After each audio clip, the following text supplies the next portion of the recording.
welcome to the show. This is episode number 39 of Pop Culturally Deprived, and today we're going to be talking about Blade Runner on your Wake Up, Time to Die podcast. I'm Mandy Kay. And I'm Matthew Vose.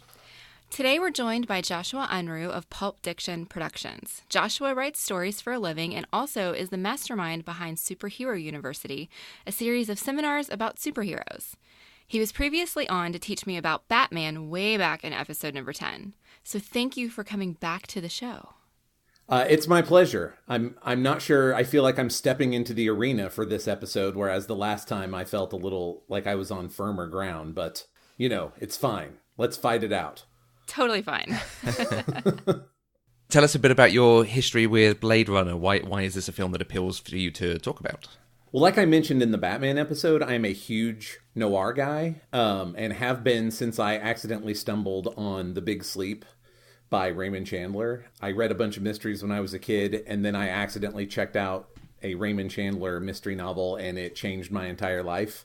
And so noir is just a big deal to me. So I came to hard-boiled detective fiction before film noir, but then when you see Blade Runner, it's very obviously doing noir things on purpose, but in a cyberpunk sci-fi setting, which, when I first watched Blade Runner, was brand new and shiny and interesting. Right. So that's kind of, then I played a bunch of cyberpunk role-playing games and, read Neuromancer 100 times and and then the better versions of Blade Runner came out and all of our lives improved. So, Yeah, one of my favorite video games, it absolutely steals the whole aesthetic, Syndicate Wars. Yes. It has the same screens up with some of the same adverts showing, and it's then also got adverts in it for Ghost in the Shell. So it's cribbing cyberpunk like hell. Whoa, I remember playing that kinda. Like, not, Right. I have vague memories. I don't remember it quite swallowing its own tail that hard, but it's been a minute, so. I remember my first interaction or experience of Blade Runner was being late at school one day in the computer lab, and there being some papers on the desk, and I just started reading them because I was a curious child. And one of them was a series of questions for a media studies class about the film Blade Runner, and it was things like, what do the unicorn... or what do the origami unicorns mean? Yeah, What does this tell us about it? And all these, the questions about the film. And I just remember reading that, and I must have been maybe 11, and just going, wait, films can have this sort of theme and meaning and depth to them? Aren't films just shooting and running and jumping and stuff? It's alarming when you discover theme. Yeah, this was first steps into a wider world. And being like, oh, this must be a great film. This must be such a wonderful thing I have to go and see. So I totally overhyped it for myself before I first saw it. That's really fascinating. I think for me, since I came to it wanting it to just be science fiction noir, I basically got what I wanted the first time. But then the shine came off the apple pretty quickly until after the director's cut comes out. And I also had... a couple of philosophy classes where we talked about Blade Runner, because there's some pretty serious, what does it mean to be human, kind of base questions to it. And it was in there where somebody who had spent a lot more time with the director's cut than I had at that point really unpacked some of that. What does the unicorn mean? Lots of pointed out some things that I'll be hopefully sharing with you all today because they continue to fascinate. So we've definitely seen the film, and seen the film several times over the years. Mandy, how come you've never watched this? I didn't know I liked sci-fi until I was in high school. And by that time, this was really just some stupid old 80s action film that came out the year I was born. So I was never going to watch it. Okay. Well, that's hard to argue with. And science fiction now? Oh, no, I love sci-fi now. I discovered Robert Heinlein when I was in high school, and so I devoured a lot of his books. And now, I mean, you know me. You know what I like. I like fantasy. I like sci-fi. I like a little bit of everything now, so. Cool. All right. Well, before we get started on the conversation, I'm going to give a little bit of background on this. Y'all, there's a lot of information about Blade Runner out there, and so I tried to distill it down to just the really super important stuff. So Blade Runner is a 1982 sci-fi noir dystopian thriller based on Philip K. Dick's 1968 novel, Do Androids Dream of Electric Sheep? Directed by Ridley Scott, it stars Harrison Ford, Edward James Olmos, and some other people I mostly had never heard of. You're killing me. Still had not heard of them. Edward James Olmos is in it for like 3 minutes, but it's fine. But isn't he the character we'd like to see the sequel from? I don't care about this Blade Runner 2049 thing. I want to see the Gaff story. I would be okay with that, I think. Retiring and making origami animals around the world. Yes. My co-author and I, Daniel Swenson, we're chatting while I was watching Blade Runner this time around, and we kind of spitballed the Gaff movie that should have been the sequel that came after this, like circa 84, 85. And now we are very upset that it's not a thing that actually exists. That's fantastic. We do this to ourselves all the time. Okay. Well, the screenplay was originally written by Hampton Fancher, but was later rewritten by David Peoples. But Fancher was then brought in again for additional rewrites. Philip K. Dick died shortly before the film was released, but he was supportive of it. He liked the script, and while he only saw a 20-minute special effects test reel, he thought Ridley Scott had brought the world of the novel to life. He said, "I recognized it immediately. It was my own interior world. They caught it perfectly." Of the script, he said, "After I finished reading the screenplay, I got the novel out and looked through it. The two reinforce each other so that someone who started with the novel would enjoy the movie, and someone who started with the movie would enjoy the novel." Disagree. We'll get there. I'm just lodging my complaint right now. No, disagree. Okay. This is a weird time to talk about Death of the Author. Ooh, too soon. Yow. Oh, goodness. All right. Moving right along. There are several versions of Blade Runner, though the 5 best known are the work print, the U.S. theatrical cut, the international cut, the director's cut, and the final cut. These 5 were compiled into a 5-disc Ultimate Collector's Edition in 2007. The work print version was shown to test audiences prior to release of the film and was shown in 1990 and 1991 as an unapproved director's cut.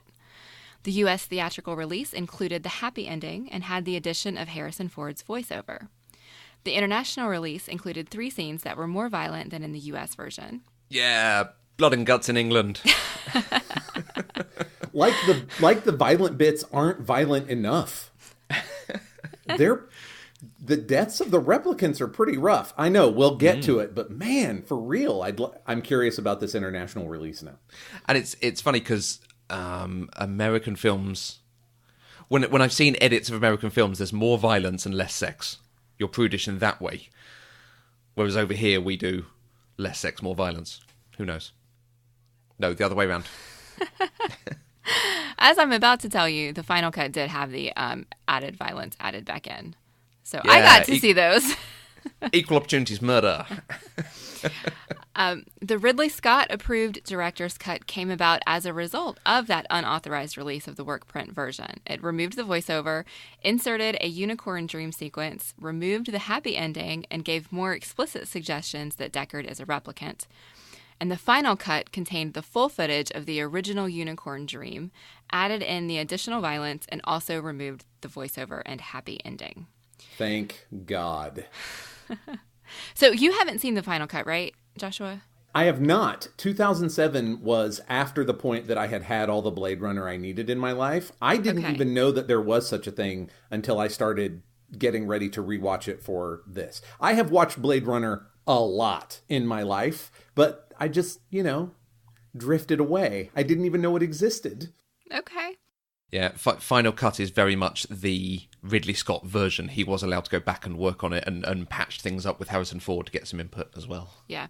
The primary difference is that unicorn dream sequence. There is one in the director's cut, but that one is just the unicorn. It doesn't cut back and forth between the unicorn and Deckard. And the original one that they put back in the final cut has cuts back and forth between them so that it's more explicitly meant to suggest that this is an implanted memory in Deckard's mind and he's a replicant. Yeah. So, yeah, it's Well, that holds up my personal theory, so I'm fine with that. Yeah. All right.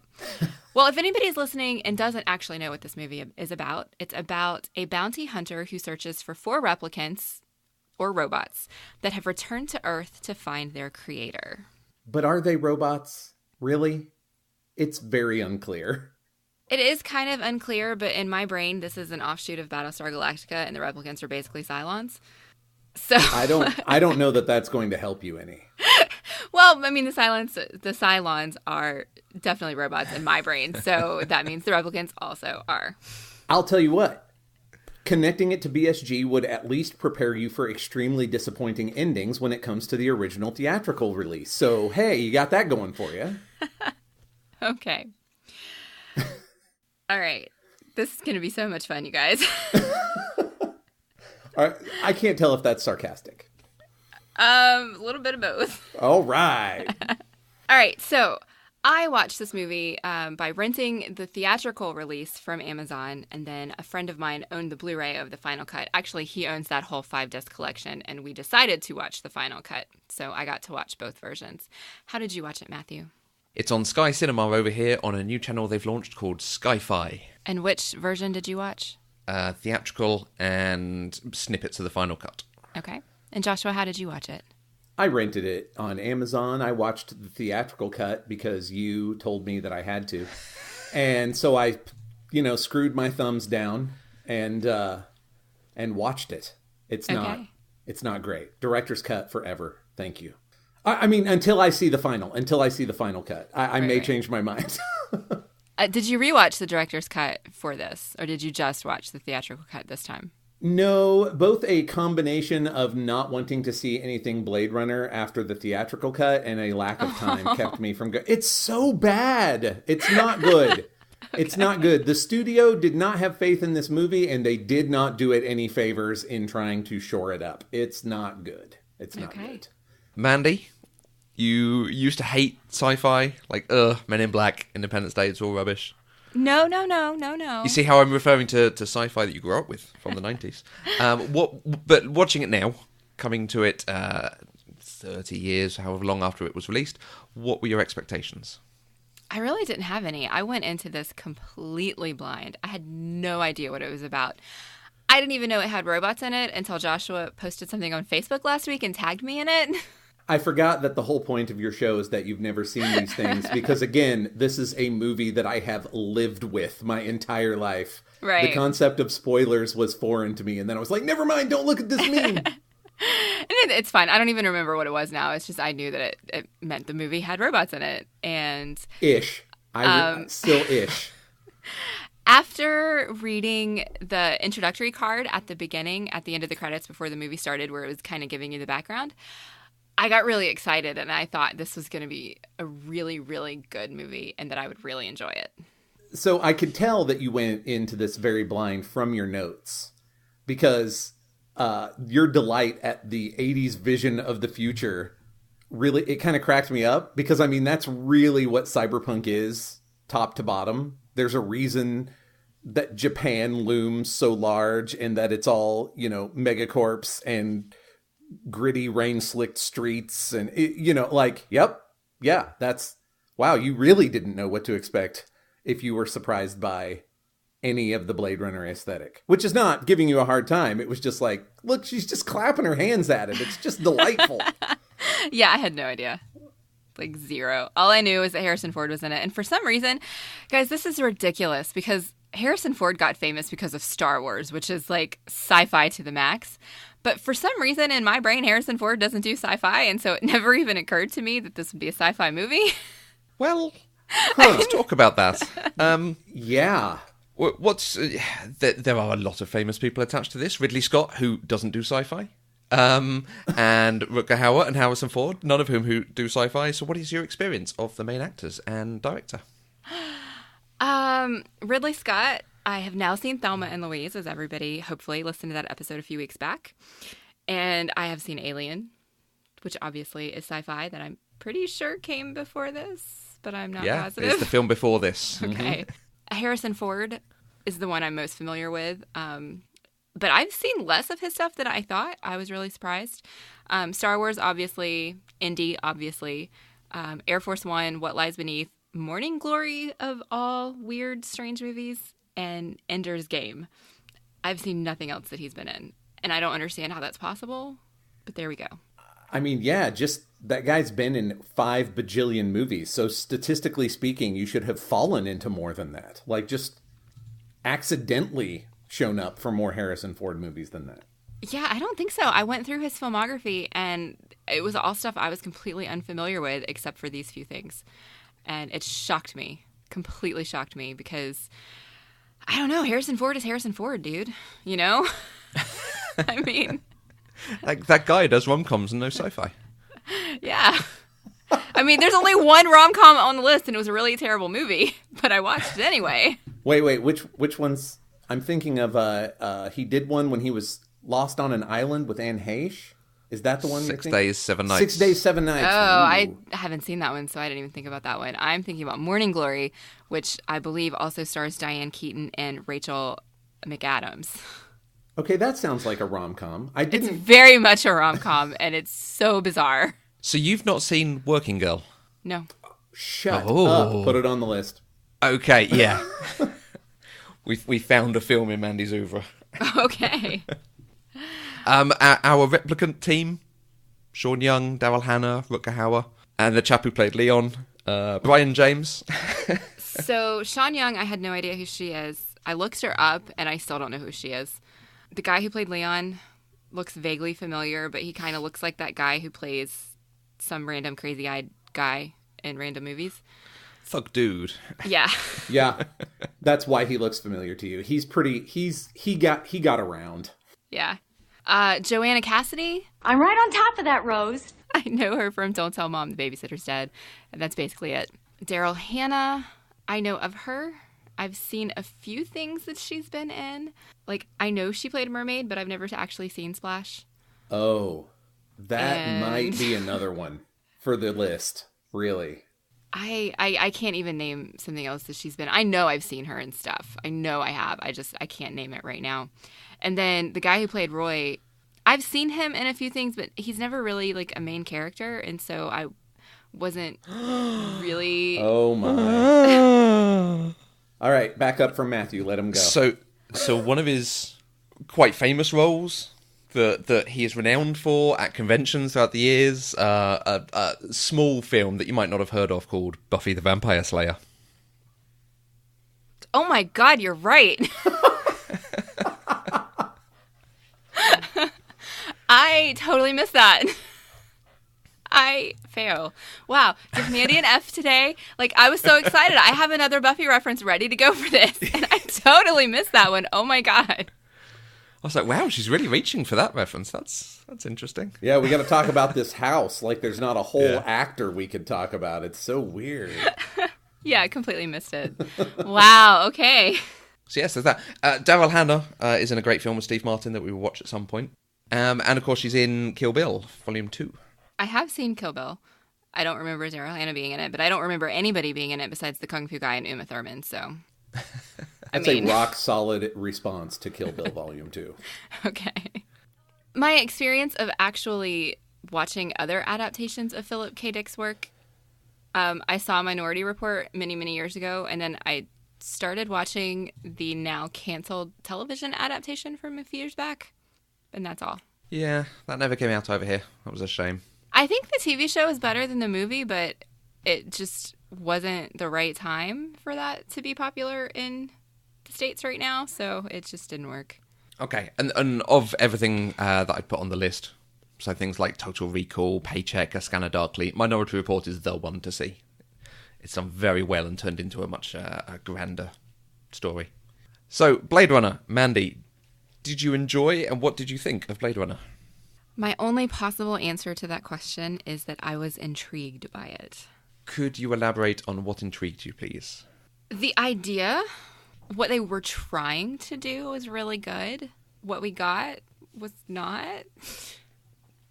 I mean, okay, we're going to talk about this a little bit later, but I feel like the execution was just not really good. As far as a story/narrative perspective, the visuals were fantastic. I loved watching it, but actually the content was not something that I super enjoyed. if that makes sense. It's hard to differentiate between those two things, but when I watch this movie, they are so completely separate to me that it's bizarre. Yeah, I would 100% agree with that. There is not a lot there. And you're absolutely right to say they have a very good idea, a good sort of set for a story. But they open with the idea of there are fake people and there are questions around this, but we might not really explore them too deeply. It's all about the idea and then the aesthetic of that idea, but not the discussion of what it necessarily means to be human or not human, robot, android, clone, whatever they are. And then there's lots of other ideas presented in this world about the creation of animals and can you own the animals in a different way than the replicants are maybe people or not people. The comparisons to they have a short shelf life, if you will, and there's this person who has a disease that's going to kill him young as well. That's a nice comparison. It's a nice way to go, but they don't explore that any further than going, oh, he's got a short life expectancy as well. Well, what about that, folks? I feel like, I mean, that's the whole movie in a nutshell, is they don't explore anything. They tell us something, but they don't explain it. They don't go deeper. They don't tell us why. Like, we know that for some reason Deckard falls in love with Rachel. We don't know why. Oh, I don't think so, but okay. No. You don't think he fell in love with her, or you don't think they tell us why? Not even a little bit, no. But that's because Deckard is an awful human being, and that's true whether he's a replicant or not. Okay, that is fair enough, because he really is, and I hate him. But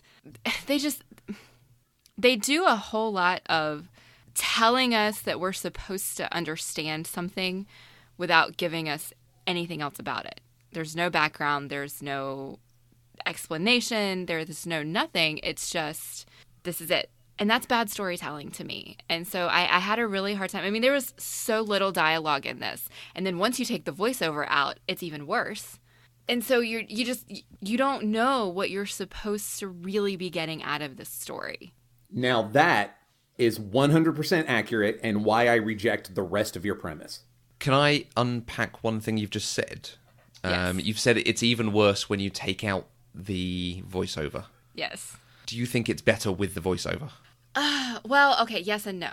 I think the voiceover is bad. I think it's really bad. I think the writing of the voiceover was bad, and I think the performance of the voiceover was bad. It's very clear that Harrison Ford was not happy that he had to do this voiceover, and that comes through. That makes it terrible. What I like about the voiceover is that it gives us information that we needed as a viewer that the movie should have been able to give us without the voiceover. I feel like if I had watched the final cut first, I would have been super confused about a lot of things, because at least the voiceover gave us background information that as a first-time viewer I needed. Like what? Because I'm legitimately confused by that statement. Yeah, there are bits of the voiceover that are quite interesting. The explanation about the personalities of Gaff and the police chief. I quite enjoy that and sort of the fitting in for the world of them. When I think of the voiceover, I always end up thinking about the ending. And that is bad. The whole happy ending is not necessary and is cribbed from another film. So I think it also, I'm going to attempt to give Harrison Ford the benefit of the doubt on something, because the voiceover is something I used to, until very recently, defend. Not so much because of the content of it, but because I really love the trappings of original flavor film noir, right? Like Humphrey Bogart doing a voiceover telling us that I may not have liked my partner, but when somebody kills your partner, by God, you do something about it. You know, that kind of stuff. And Bogart always delivers that stuff real deadpan. But they're still acting, and maybe Harrison Ford was trying to do that and just didn't do it well. That's as close to the benefit of the doubt on the voiceovers as I can give. Otherwise, they are a travesty. yeah, there's all sorts of stories of him falling out with Ridley Scott and Ridley Scott refusing to talk to him and passing messages through producers and so on. So I think whether he liked the voiceover or not, Harrison Ford did not enjoy working on this film very much. I've kind of avoided a lot of the background story beyond just that kind of, you know, the stuff you get like that over time. Like, I haven't done a deep dive into this, but yeah, the constant falling out between actors and Ridley Scott feels like an ongoing Ridley Scott theme. So it may not always be, outrageous and terrible, but he does sound like he's tough to work with and for. Mm. He's a Yorkshireman. What can you do? Okay, so the voiceovers give us emotion from Deckard, reasons why he stopped being a Blade Runner, that he didn't like killing, and that he quit for a reason. And without that voiceover, you don't get that at all. You just get this tough guy who's willing to shoot a woman in the back. What about the panic attack that he's having, that he has to drink himself through after? Like, he's already not in good shape after he kills... Why can I not remember any of the replicants' names except for Roy? Zora Prez Zora, Orlean. yes. Yeah, when after he kills Zora, he's already clearly going to have to drink his way through that. It didn't come across that way to me. Okay. And I think some of this is leaning into why I have this sort of dichotomy with the film. I cards on the table. I don't really enjoy this film. I think not a lot happens, and I think the sci-fi exploration is not done as well as many other things, and as well as is implied. And I think it would work better if this was a pure film noir, if they lost some of the cyberpunk sci-fi elements. Now, how you do that when you have robot clone replicant things, I don't know. Some sort of 1920s gumshoe hunting down killer robot clones. Well, I mean, the way that you do that is that you set it in San Francisco and you make him on the Chinatown beat. It's the Chinatown prequel. I mean, it's about completely different things than Chinatown, obviously. But I mean, it's the Chinatown prequel where they insinuate that Jack Geets was on the Chinatown beat. And so he is a white cop policing Chinese people when those two sets of people were not getting along very well. I think that's, you basically make it racial, which again is a thing that they did with Deckard's lieutenant in the heavy-handed and awful voiceover. Yeah. When they make it clear that he uses skin job as a pejorative. And yet nobody actually thinks they're people. So can you really call robots by something mean? This is one of the reasons the voiceover doesn't work. It makes the rest of the film's ambiguity dumber, when instead it's just ambiguous, which I think is why I reject your premise of not a lot happens. A lot happens. It just doesn't tell you how to feel about any of it. A lot does not happen in this movie. I'm sorry. I have to disagree with you on that. But before we finish that conversation, there is another voiceover that I do really like, and I missed it when it wasn't there. Right after Roy dies, Deckard's voiceover gives us that information where he says, I don't know why he saved my life. Maybe in those last moments he loved life more than he ever had before. Not just his life. Anybody's life. My life. All he'd wanted were the same answers the rest of us want. Where do I come from? Where am I going? How long have I got? All I could do was sit there and watch him die. I like that. It gave more purpose to the replicants being on Earth than we had ever gotten in the rest of the movie. All I knew was that they didn't want to die. That's all I knew. They came back and they didn't want to die. And they didn't really want to kill people or hurt anybody. They just didn't want to die. But this voiceover gave more humanity to them than anything else we got in the movie. And I missed it when it wasn't there. Yeah, it's possibly not the right word, but it does humanize him more than most of the rest of the film does. Yeah, I mean, because I didn't care that any of these... Honestly, I didn't care that anybody got hurt or anybody died in this movie. I was not emotional. Actually, you know what? That's not true. I was sad that Sebastian died.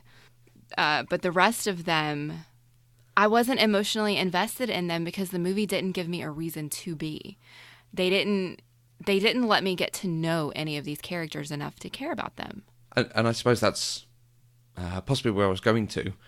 The film makes Roy, as much as he seems very violent and is hunting him down with a sort of scary childhood rhyme about killing him, it makes him more sympathetic because he is the one about to die and is just trying to find a way to carry on. Now, like you say, he kills Sebastian and he kills Tyrell, but that's the film giving us reasons not to like him other than, well, he's the one who's about to die and doesn't know why he's about to die. Well, there's nobody likable in the movie, and that's on purpose. Except for Rachel. She's kind of likable. Kind of. And the owl. The owl's pretty. I mean, so there are no likable characters in this. And if we got any more of the replicants, it would lose track of the fact that this is Deckard's story and that it is Deckard who is asking what it means to be a human being, since he is shooting things that look like human beings and nobody else treats them like human beings. Okay, but when did he actually ask what it means to be human? You don't actually have to have someone ask that question out loud. The movie asks that question. The movie wanted to ask that question, but I don't think it succeeded. You have actual human beings running around with 4-year lifespans that were given to them by other people, and all they want to do is live longer than the 4 years that they have. And you have See, the reason I hate that voiceover at the end with Deckard is because it undermines the much better and much more poetic thing we got from Roy about how all of these amazing things he saw, all of these experiences, all of these things that make him human are just going to go away. I've seen things you people wouldn't believe. Attack ships on fire off the shoulder of Orion. I watched sea beams glitter in the dark near the Tannhauser Gate.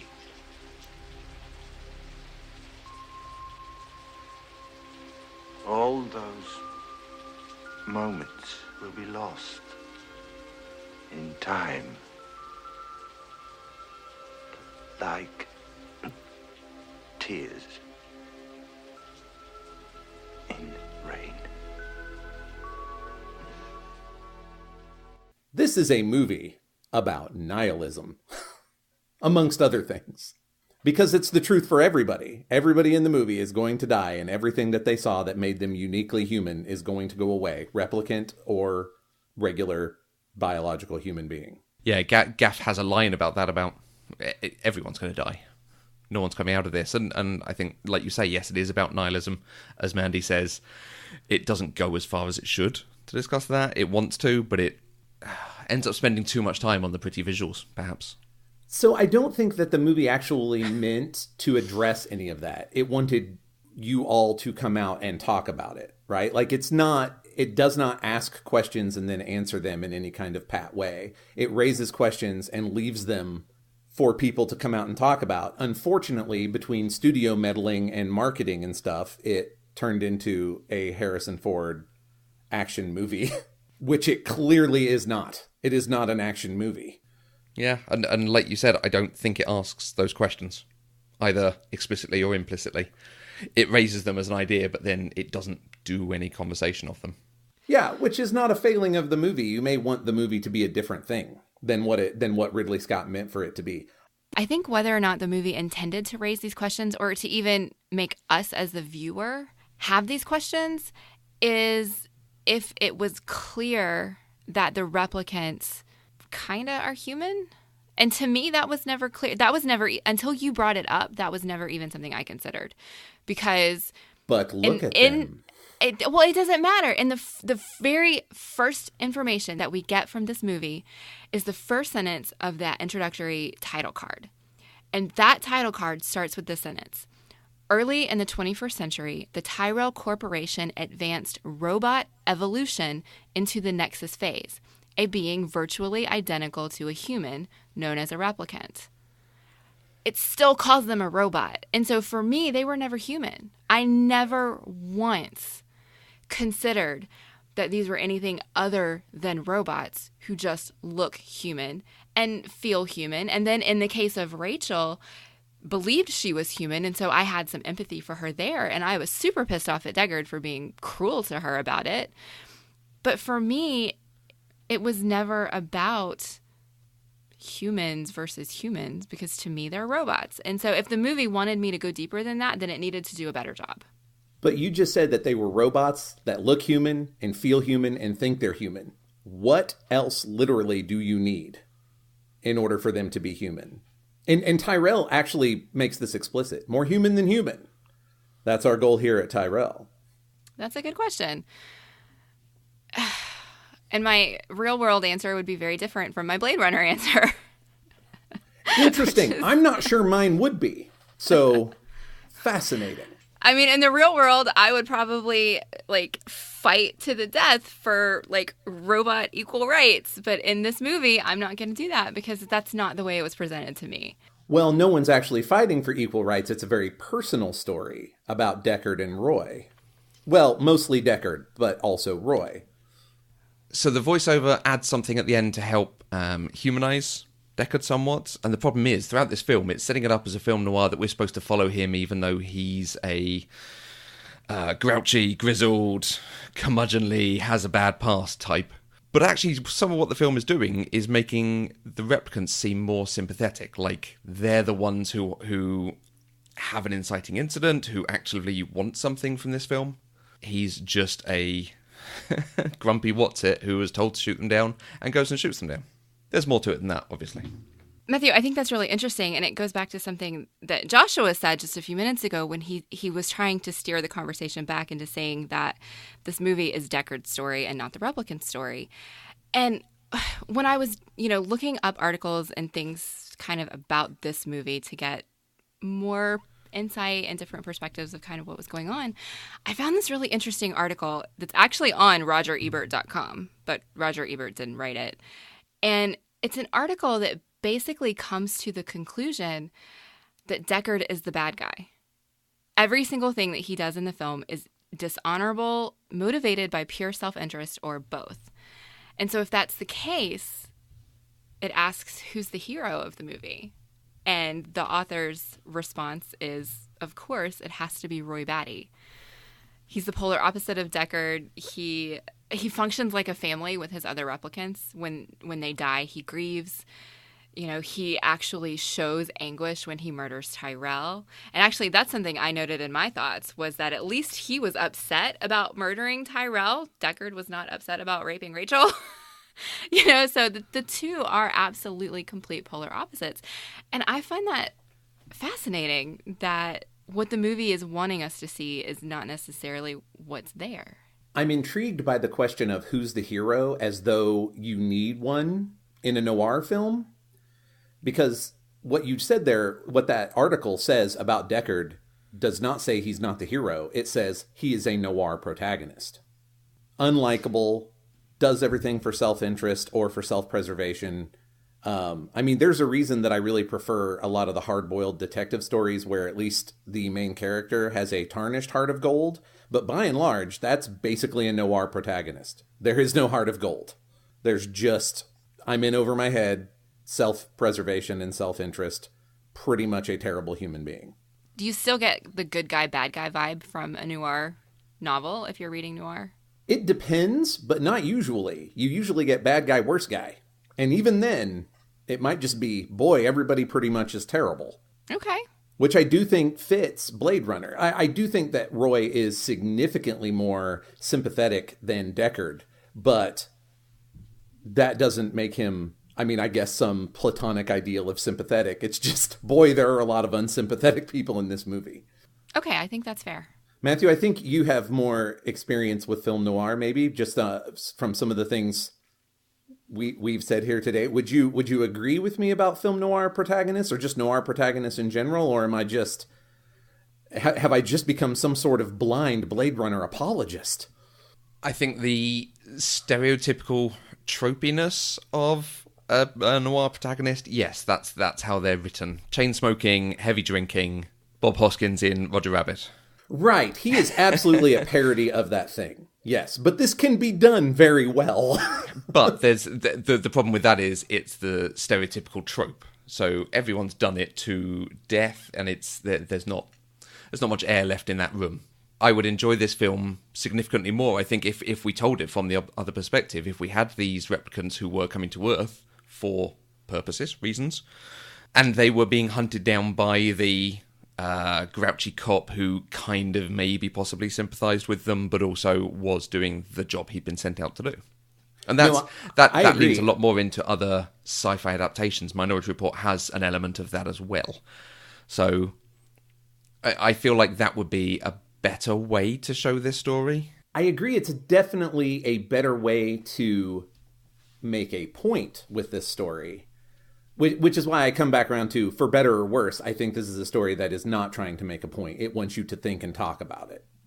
And that may not be a thing that you want from a Harrison Ford sci-fi piece, which I also understand. I think I agree with Matthew on this one, that the story itself would be better if we had sympathetic characters, if we had a reason to care about anybody who was on the screen. And they could have done that had they kind of flipped the perspective, the point of view that we were through. You know, if we were watching this from Roy's perspective, if we had come into the story with Roy and these other, I guess at that point, 5 other replicants, as they were commandeering the ship and coming back to Earth and kind of understanding why they were doing this, and then watching them struggle to complete this quest that they've given themselves because they just want to live, I feel like that would have been a really, really good story. But it wouldn't be a nihilistic one. Oh, they still die in the end. Well, but that's not enough to make it nihilistic. Just everybody dying at the end isn't enough. What we have to be shown all along the way is that everyone in this thing, replicant or not, is a broken, imperfect, extremely human person. And that includes the lieutenant, Deckard, all the replicants, Tyrell, Rachel, everybody except the owl. I mean, I think we still could have gotten that, though, because I'm not suggesting that we change these specific plot points. I'm just suggesting we change how we see them. So they Perspective changes everything in this story, though. I mean, the point of view from which we told this, if we made Roy the sympathetic protagonist, then we would not come out thinking so much about how everyone is a broken, difficult to live with, making hard decisions human being. We would come out saying Deckard's the bad guy. Perhaps. Especially at the end when Roy gives up on his own future. He doesn't have much of it left, but his last act is saving someone who doesn't deserve to be saved. If we had followed him that entire time, then that doesn't become an act with ambiguous moral questions. It becomes a redemptive act. Okay, so maybe the problem is that I'm just not the target demographic for this movie, because even with Roy's death, I was disappointed. I thought this was very anticlimactic. I thought this is ridiculous because we had 4 replicants who have come to do this thing, and they all die so kind of easily. Exactly. And it was anticlimactic, and it wasn't enjoyable. It wasn't something that I cared to see or understood why I was supposed to care. So maybe it's just that simple. I'm not the target demographic. I think being the target demographic doesn't help. This is dark yet interesting cyberpunk science fiction. This was made for me, and I do not enjoy this film. I watch it every few years just as a, well, maybe I'll like it now. Every time I come away going, nope, still the same film. And that's watching different versions of the film each time. So I think doing this as some other story that adds more detail to that story, that fleshes out the plot itself a little bit more, I think it would help the film a lot and allow us to have some of these conversations because we're actually interested in them coming out of it.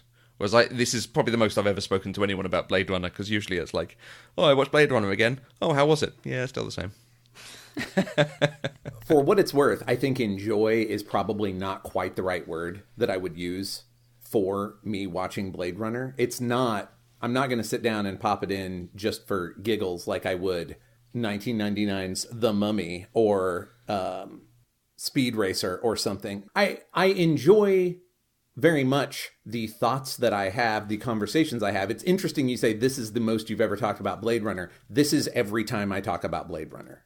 Every time I've talked about Blade Runner since college, this is the conversation that I have about Blade Runner. And honestly, maybe even before then, I just remember it becoming very much a part of my ongoing deeper thought nerd conversations, in my mid-20s. So it's just interesting to hear you say that, because the conversation we're having right now, literally every conversation I have about Blade Runner. Okay. So, well, let's move past this conversation. Okay. And I mean, because we're not going to come to any resolution other than agree to disagree on this, I think. And no, so I think it's what is I think Lonnie Diane Rich over at Chipra, she has used the phrase, I'm trying to think, what did she call it? It's not first principles, but it's something about that, like the thing that you came to the story for. And if you came here wanting something else, then it's not going to make it right. Like there's nothing going on in the thing that's going to make it better if you came. Well, you can cut all of this since I can't remember the actual phrase that she used. It's been a really useful conversation, because it's like if I show up for a rom-com expecting it to be an action movie, it could be the greatest rom-com ever made. It's not going to be what I showed up for, you know. Right. And now I can't think. She has magic words for this. She has jargon. Forget she it. Does. Never mind. I'm sorry. She does. And I've heard her say it, and I can't think of it right now either. So okay, good. It's not just me. It's not just you. But I will say, considering that I did come into this blind, I didn't have expectations. All I knew was that it was sci-fi. And I guess maybe I was expecting it to be more sci-fi than it was. Although it tried really hard to be sci-fi, you guys. When you say science fiction, what is your expectation for science fiction? Is it just the stuff hanging around it, or does it have something to do with the stories that are told? For instance, I didn't mean to put you on like right in the spotlight, hard question, but as an example, you said Star Wars as science fiction, and it isn't. It's space opera or science fantasy. There's no there's no thinking. And science fiction is a intellectual pursuit, or it was before the genre lines blurred to the point of being meaningless, probably because of Star Wars. So from my perspective, anything that takes place in space is going to be science fiction. Right. Okay. I mean, it may have other subgenres like space opera, space western, like Firefly. Still all science fiction to me. Okay. If it's got robots, it's science fiction. If it's got scientifically advanced technology that we do not currently have, that is science fiction to me. Okay. But modern existing technology extrapolated to a future version of. Yeah. So it's not like a magic version of. No. I mean, it has to be. Yeah. Yeah, that's I don't know. exactly I don't my know. thinking of it too. I don't know. I guess Star Wars takes place in space and has spaceships but it also all sorts has of wizards. things like that. It has magic space wizards. Yeah. They're in space, so it's science fiction, okay. This is not this is not for winning rhetorical points, but it is like when I say I'm showing up for the science fiction movie, it's because it's going to make me think these thoughts and have these conversations and things. And I might do that. I have had far too many philosophical conversations about Star Wars, but that wasn't its primary purpose, you know. And I think, which is fine. Again, this is not for winning rhetorical points, but I think showing up for a thing that is saying, this is what the future might look like. What does it say about us now? That's a science fiction question. Okay. I know I'm not alone in the whole world with this. No, I'm certain you're not.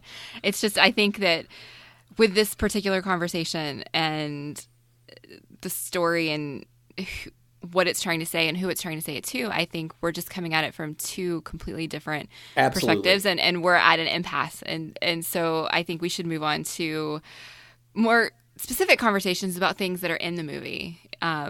Some of the questions that it brings up, I know one that you really want to talk about is Deckard a replicant? And I think that's fascinating, and that's a conversation that's to be had.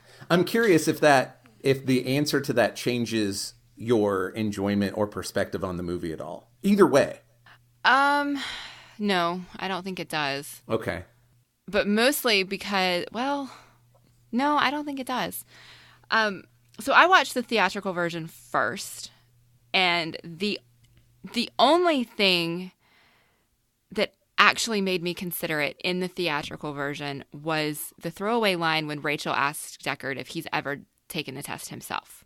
There's nothing else that's explicit. Having watched the final cut now and kind of going back to the theatrical version, wondering about his obsession with the photographs and that sort of thing kind of makes you wonder as well. But you don't pick up on that in the theatrical release as it's presented. It's just that one line.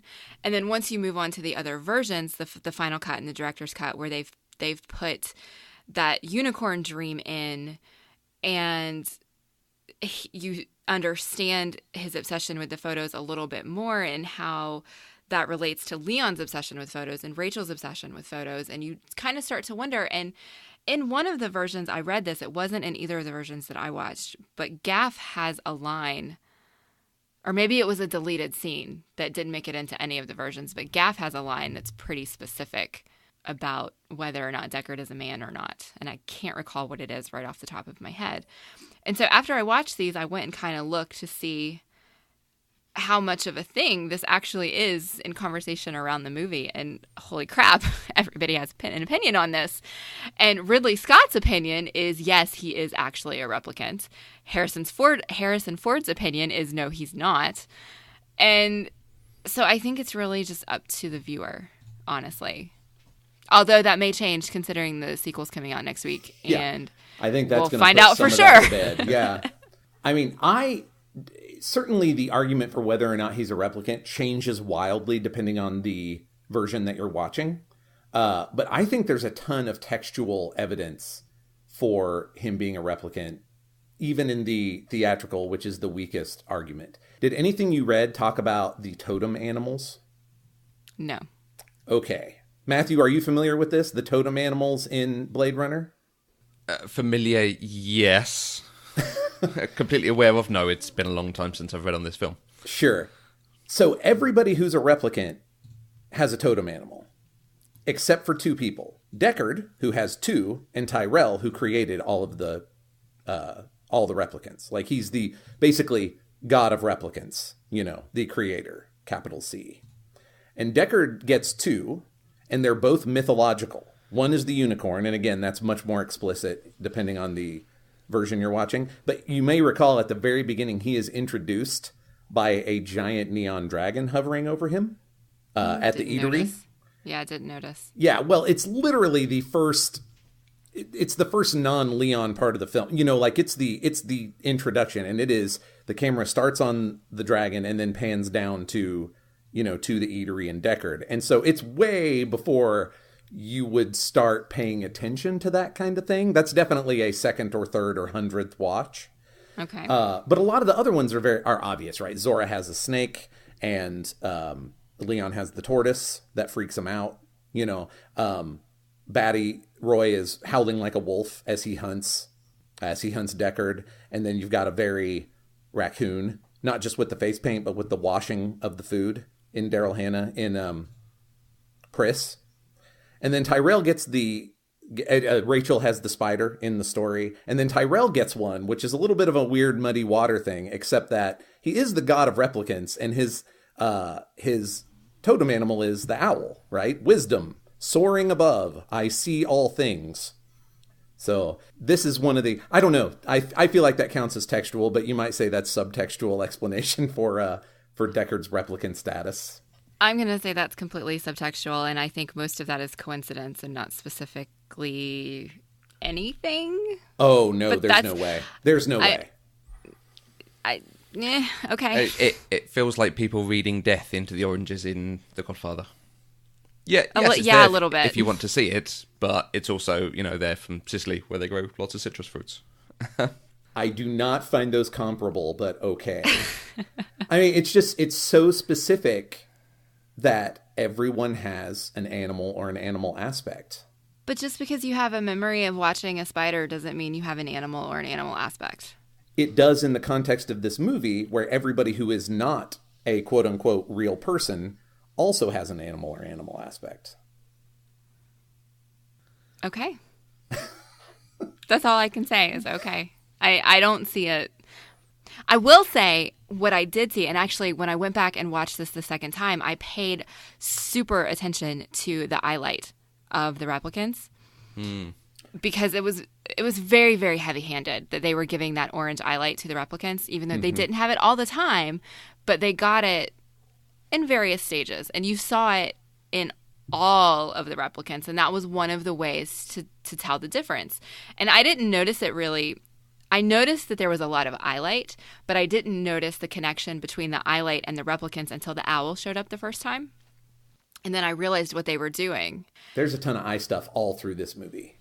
And so when I watched it the second time, I was actually specifically watching Harrison Ford's eyes the whole time, trying to see, is there ever orange eyelight in Harrison Ford's eyes? Would they do that to, without really calling attention to it or whatever? And there was one scene, only one, and it was so ambiguous that I still don't know if he had orange eyeliner or not, because she did. It was actually in that scene, the one that you posted the screenshot for on Facebook.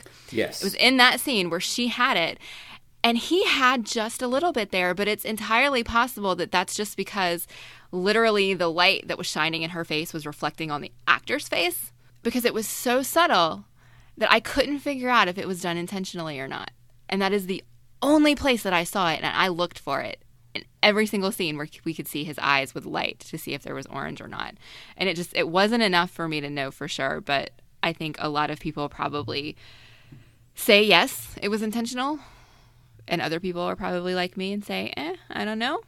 But I thought it was a really cool idea. It's hard to tell because there's so many different versions of the movie with varying levels of control by the person who would be making that kind of definitive decision too. Right. The philosophical conversations of Blade Runner are not helped by the fact that that the studio showed up and was like, oh my God, we're going to lose our ass on this movie quick. Make some changes so that people will go. Right. Yeah, and I'm pretty sure they were wrong about that. It didn't help. They didn't help. Yeah. I usually make the argument, not just from textual reasons, but I make the argument that Deckard is a replicant because if you want an answer from Blade Runner about what does it mean to be human, that's the answer. Is that you made a robot, air quotes, I guess android is probably closer to it since they're so human-like, but you made a robot that was specifically to hunt other robots, and he developed empathy for them, not knowing that he was one of them. And he developed empathy for them because he started to think of them as human, which means that he would also be thinking of himself as human. And it's like this big giant circle of, well, that's the answer. That's what it means to be human. Empathy, feeling for other humans. So if you want an answer from Blade Runner, that is one of the reasons I make an argument for him being a replicant, because it kind of closes that loop. I can see that, but I'm still going to go with the idea that the movie is not explicit and it's up to the individual viewer. No, I agree with that too. Like so much of it, it's just suggested. Yeah. Okay, can we talk about why Deckard's a really, really terrible human being? And I say human being in quotes since he may not be human. Or he still is, even if he's a replicant. Like, that's what I'm saying. But yeah, he's pretty terrible. He's pretty awful. There's a laundry list of ways he's terrible.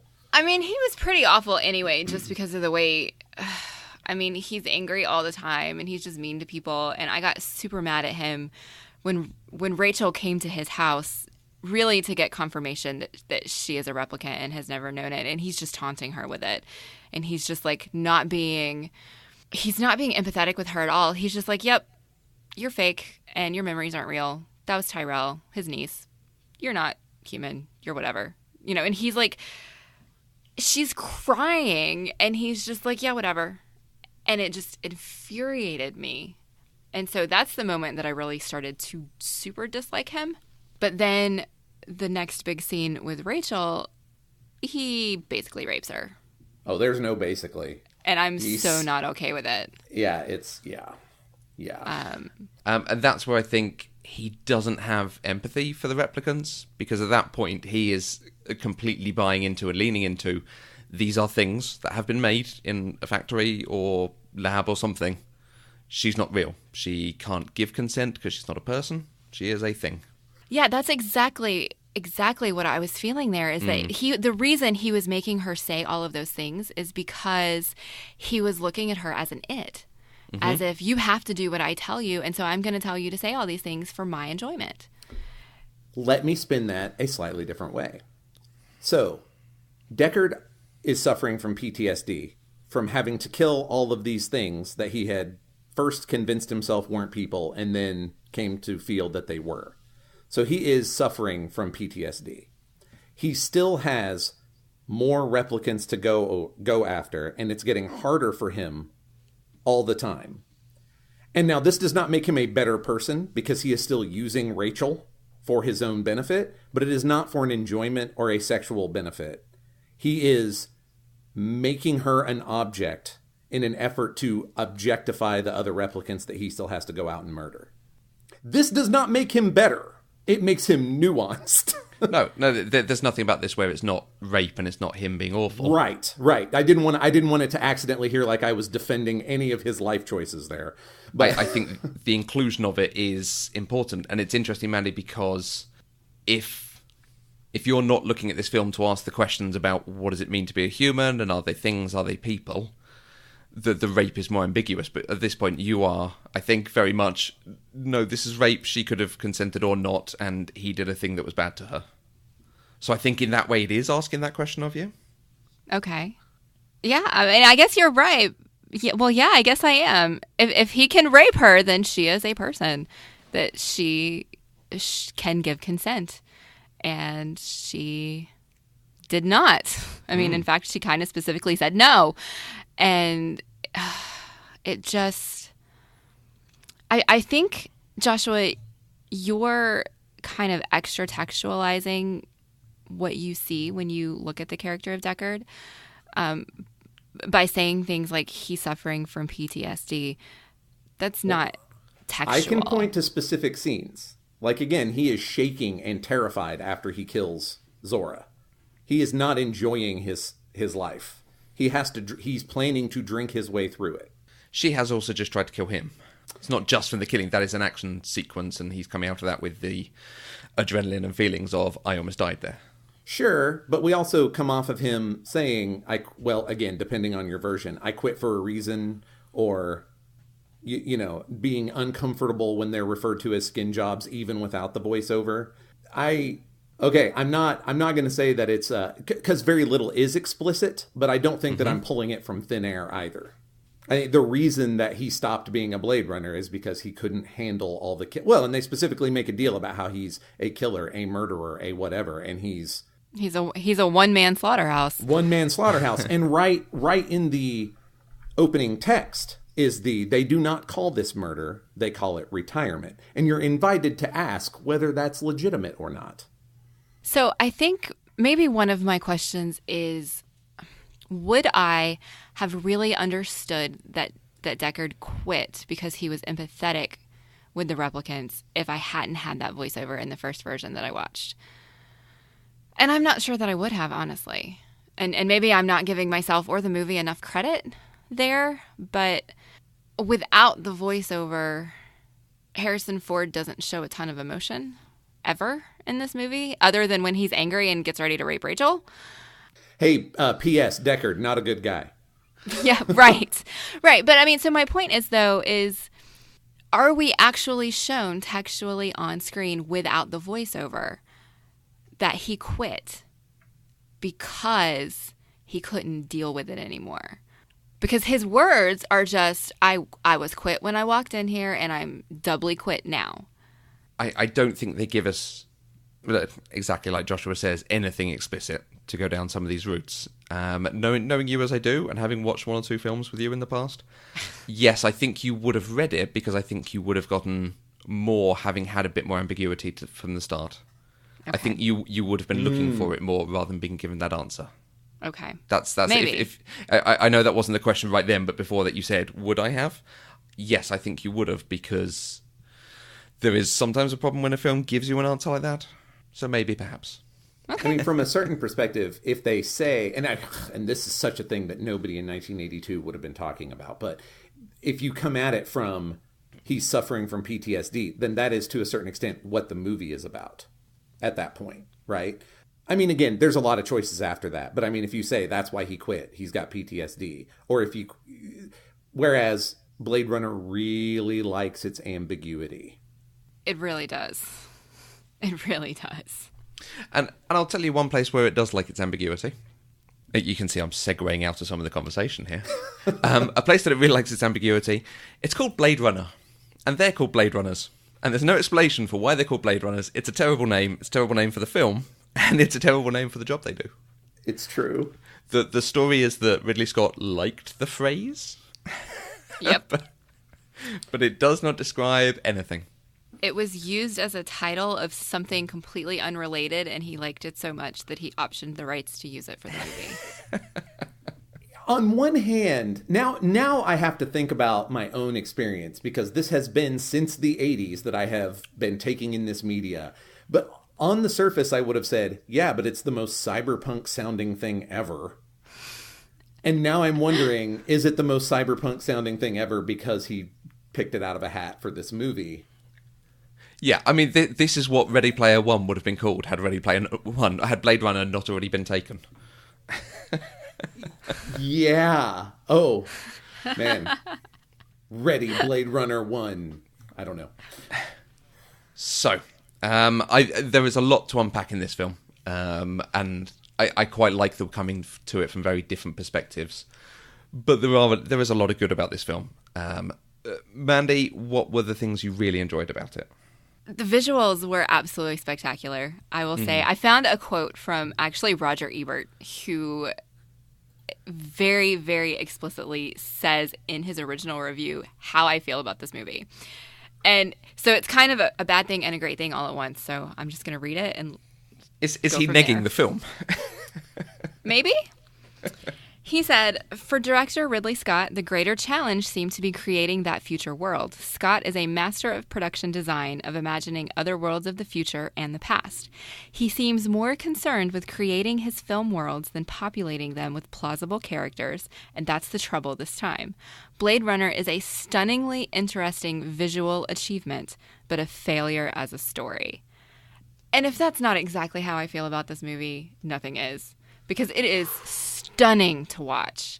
I really enjoyed all of the special effects, even the practical effects, all of the water in the big Bradbury building, and you know, sending Roy's head through the stones just to kind of freak out Deckard, and you know, the visual story that was told was pretty spectacular. Just narratively, it sucked. I'm not pulling punches anymore now. I think that description from Roger Ebert's stunning. It really kind of is. I think the other thing that I did like, just because I noticed it so much, I did kind of roll my eyes just a little bit. But when Roy got really poetic at the end, and he was talking about you are a heartless monster, a heartless monster. You know, he's talking about all of the things that he's seen, and he says those memories are lost in time, like tears in the rain. And it's a really good line. It just seemed super out of place, and so it startled me a little bit. And so I really like it, but I also did kind of roll my eyes a little bit. It is a great line. It's a really good line. I mean, it's especially fantastic bit of imagery. And from what I understand, that's the only line that Rutger Hauer was handed from the script. Like all the rest of it, the stuff he saw, that Batty saw, was ad-libbed. Oh, I had no idea about that. I mean, that may be an apocryphal story, but I've run into it enough that I'm feeling pretty good about it. Also, because it doesn't entirely make any sense. I mean, it doesn't not make sense, like much of the movie, but since there had been so much eye imagery throughout the entire movie, and so much rain and so much water, that to sum up the movie in that line again, I really hate the voiceover that Harrison Ford brings at the end, because it steps over Roy's line, which sums up most of the visual imagery of the movie. All these things I saw, eyes everywhere, you know, are lost like tears in the rain. Rain everywhere, a baptism scene of a sort with Deckard. I mean, you know, all this water, all these eyes, and they bring it on home with Batty's last line. Man, that's strong. So, Joshua, I'm not going to let you pick everything from the film, but what are some of your favourite things? Man. That owl's really good. That's tough. The owl is really good, and I especially like, again, I mean, I appreciate the totem animal aspect, and I really like what the owl says about Tyrell, that he incorporates some of that into his own look, that he's very often, especially when we see him die, he's in these kind of like flowing white pajamas that could, if he stood still, could be, you know, like the stoic owl standing up, and he's got the big glasses. So I really like Yeah, the owl is pretty good. The big wrap-up with Roy is pretty great. And let's be honest, I may be a little tired of seeing what 1984 thought the future would look like, but there is a reason that every cover of every cyberpunk novel looks like Blade Runner. They nailed it. They nailed it. I did read a thing that William Gibson went to see this and walked out really upset because of how like Neuromancer that he was writing at the time it was. So he then went back to the drawing board with what he was doing. Yeah, I mean, I don't know how you're Gibson coming out of that movie, even if you're just in the sort of notes and early drafting stages of Neuromancer, I don't know how Blade Runner doesn't basically just lay itself over. It becomes the lens through which you see your own story. I don't know how it would. I have a hard time imagining a cyberpunk story right now that doesn't look like Blade Runner to some extent in my head. So I feel bad for that guy now. Speaking of the owl and birds in this movie, I will say I did really, really like Sebastian's chess set. Oh, yeah. It's a beautiful piece. I mean, in a set of really weird and sometimes beautiful and sometimes just weird stuff, it stands out. One of the things, and it's almost, I think, what you've alluded to, Joshua, one of the things I love about this film is everything that's come from it. Mm-hmm. So allusions to it, people referencing it, people using it elsewhere. Watching it this time, when Leon goes, "Wake up, time to die," I was sat there scratching my head like I've heard that recently. There's a game called Splosion Man, and one of the bosses says that when he comes on screen. And when I finally got it, it had that, eureka, hands in the air moment. But there are two references to this film that I particularly love. One is Daryl Hannah as Pris is the archetype for Chiana from Farscape. The way she ends up looking, the way she moves, some of her characteristics. I'm sure Gigi Edgley watched this and committed it to memory when she was developing the character. I didn't notice it until you said that, but I absolutely, I can totally see it. I'm going to have to go look that up because due to a somewhat amusing anecdote, I am incapable of watching Farscape. Okay. It's panic attack inducing, but it's complicated. Goodness. Just look up photographs of Chiana or Gigi Edgley, and she will look very familiar. Yeah. Although excellent. Better, because they did not do Daryl Hannah justice in this movie. No. Yeah, and on that, Sean Young looks amazing. With the hair done in this very 20s style and so glamorous all the way through. A little bit like a robot in the way her face doesn't move. Oh, yeah, I absolutely. The first thing I said when she started talking was she's a replicant. She's so deadpan. And if you compare it to the only other Voight-Kampf that we see is Leon, who is freaking out from minute one and trying to keep a lid on it. You compare these two things and you're like, I would have pegged her as a replicant and him as not. And I don't know what they're trying to tell me with this. Yeah. Right. Oh, yeah, I was convinced Leon was not a replicant in that first scene until he started shooting. I was like, oh, he's way too emotional. This is not, a replicant's not going to be this stupid for starters, was my thought. Because I come into this thinking robots are smart because they're built, and you're not going to build somebody to be stupid. Like, what's a tortoise? I've never seen one, I was convinced. The opening card says replicants are at least equal in intelligence. So straight from the beginning, it's giving you a bit of that dissonance about them. Right. The other reference is an episode of Red Dwarf, which the whole episode is mostly Blade Runner puns and spoofs and things. But there is a bit where they have a photograph of someone, and the person is holding a card with an address on it, and they want to get that address. But obviously you can't see it because the card's being held away from the camera. And it's just this whole sequence where they pan into a reflective surface on the other side of the street, and then they pan into a water drop on a lamppost, and then they enhance a reflection in a mirror, and then they can see the card and then rotate it upside down, and finally they can get the address off it. Oh, that's fantastic. That's fantastic. Just because his whole enhanced sequence is so like, wait, what is he doing? What is he doing? I think it's meant to be like a 3D photo, but we can only see it in 2D or something. But it's a bit random. Oh, I know. I want that gadget. I do. This was the first time watching Blade Runner that I wondered if we had it to blame for all of the enhanced scenes in CSI and its various attendant spin-offs. Oh, absolutely. It's again, this thing has lived with me almost my whole life, so it didn't occur to me until this time that I was like, oh my God, we have Ridley Scott to blame for that too. You have many sins, Ridley Scott. Many sins. It's more evidence that Harrison Ford is actually an older character, because any young person who gets that machine turns the beeps off straight away. Surely. Although this is what 1982 thought the future would look like, so maybe it didn't occur to anybody that turning beeps off was a thing that could happen. Yeah. We're all still just living with 12s blinking on our VCRs. Maybe beeps are just part of the deal. I just dated the hell out of myself. Awesome. Yeah, a little bit. So, is there anything else that we wanted to discuss about Blade Runner? I just want to bring up that even though I missed one of the Buffy references, there was a second one in this movie from 1982, which is amazing. So the Innes house is a really popular house for shooting movies and stuff, and that was the house that Harrison Ford's apartment was in this movie. And the exterior of this house was the mansion that Spike, Drew, and Angelus lived in season 2 of Buffy. And I just need everybody to know that. Bring it on I know home. it's not interesting to anybody else, but I needed everybody to know that. Because... Okay, that's not true. I really like these things that are in Los Angeles that are just there, that wind up in all these different... like the high schools, that just wind up in all these different areas and spaces. I'm into that thing, so...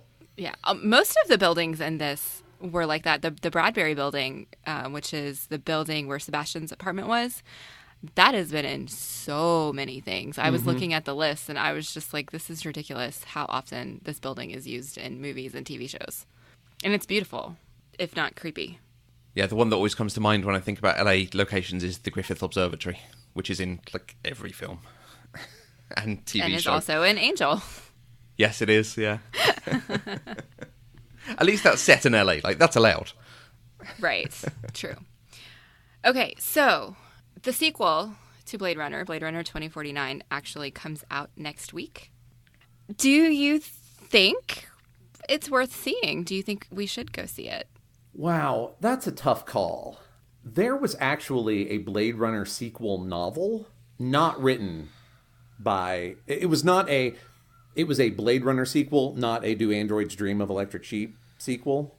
And it was not good. And that may not have anything to do with this movie, but I feel like this movie is going to answer questions that Blade Runner was just supposed to raise and never put back to bed. And clearly, I love the ambiguity of Blade Runner, and so I'm not sure how I feel about that. I'm also not sure how the visuals are going to work now that it's been all this time that this is what cyberpunk looks like. I don't know what to want from a Blade Runner sequel. So I think that means the answer is yes, you need to go see it just to see what they do. Probably I need to get it into my home somehow. I doubt that I need to go sit with a bunch of other nerds to find out. Because nerds ruin everything, and I know that because I smell my own. So they overanalyze and discuss in too much detail. Ugh. And then they podcast about it. Oh my gosh. I regret nothing. Let's stick them in a locker and run away. No, that's what I'm saying. I need to do that with very specific nerds, not just whatever rabble of nerds showed up for a Blade Runner sequel who may or may not care. But yeah, I think I am probably going to wind up seeing it. But it just exists in a really weird space for me. That's fair. I want to see it specifically because it's Harrison Ford and Edward James Olmos and Ryan Reynolds. And I have no shame in saying that. Oh, is Olmos in it? Yes, he's coming back as Gaff. Oh, cool. Okay. Okay, if 75% of the movie is about Gaff, then I'm in. I have a feeling you're being taken to it anyway, Mandy. There's no way out of this for you, is there? Maybe. I don't know. We'll see. Matthew, what do you think? I am not going to go and see it. And in fact, it's funny. Had we not recorded this podcast, I might have done. But having watched this and gone, no, over and above everything else, I don't enjoy this. I'm not going to go and pay to go to the cinema to see something that is a follow-up to something I don't enjoy. when I suspect it's going to be, like you say, answer some of the questions, but it's going to be almost a modern take on this, I think. So I will wait for it to come onto Sky or some sort of screening thing over here.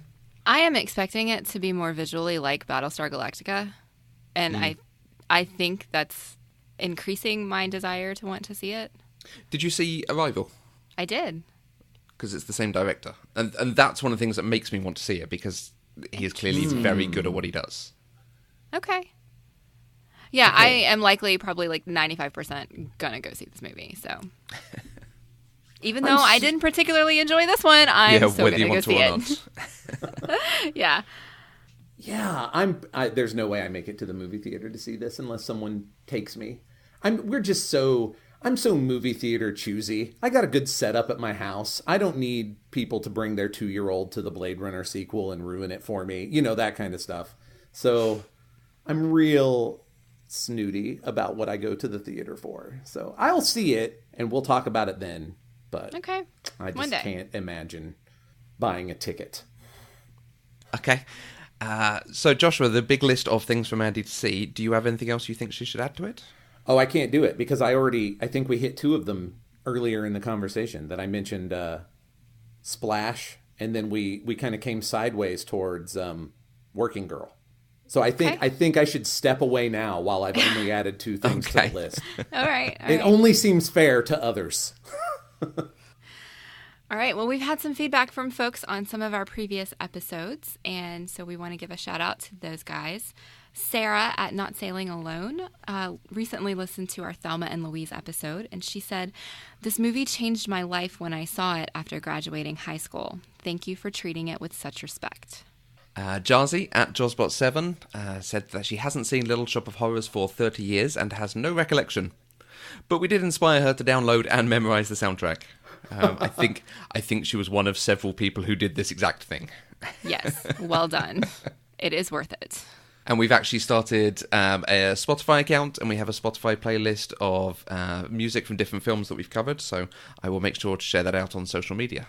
If you want to listen to whole varying things, songs from Blade Runner, American Beauty, through to Rocky Horror Show and Little Shop of Horrors, there is something there for everyone.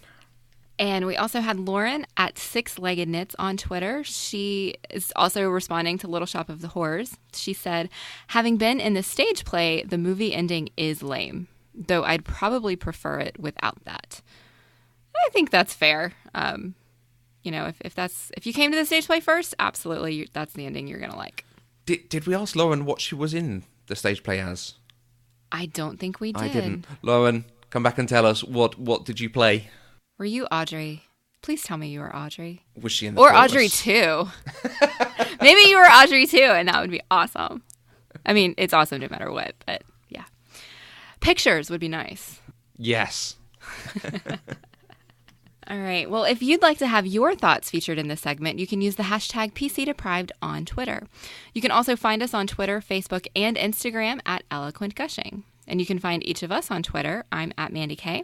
And I'm at Matthew Vose. Joshua, thank you so much for joining us. This was a really good conversation again, so thank you. It's been really fascinating. Where can people find you in the world? It was my pleasure, and I hope it didn't wind up being too contentious. You can find me on Twitter at Joshua Unruh, JOSHUAUNRUH. And if I sound like somebody who knows anything about how stories work, you can find all the books and various short stories and novellas and stuff I've written at joshuaunruh.com. And if you remember me from the Batman episode and think I might know something about superheroes, you should go listen to Superhero University. We have done Wonder Woman's latest in-comic book origin, and we are in the middle of Batgirl's soft reboot, sort of new origin. Voted on by the patrons, very unexpectedly. I will say I listened to the Wonder Woman episodes because you did those first, and those were fantastic. I haven't gone any further because I'm still very much deprived when it comes to comic books, and I want to read the comic books you're talking about before I listen. But what she did with Wonder Woman was great, and so if you guys are interested at all in learning about superheroes and superhero comics, definitely check out Joshua and his work. Absolutely. Pop Culture Deprived is 100% funded by listeners like you through our Patreon page. You can get access to exclusive content and to help support the network and help us develop new shows. To find out more, visit patreon.com/eloquentgushing. And don't forget to subscribe to the weekly newsletter, which gives you updates on all the upcoming episodes and goings-on. The link for that is at eloquentgushing.com.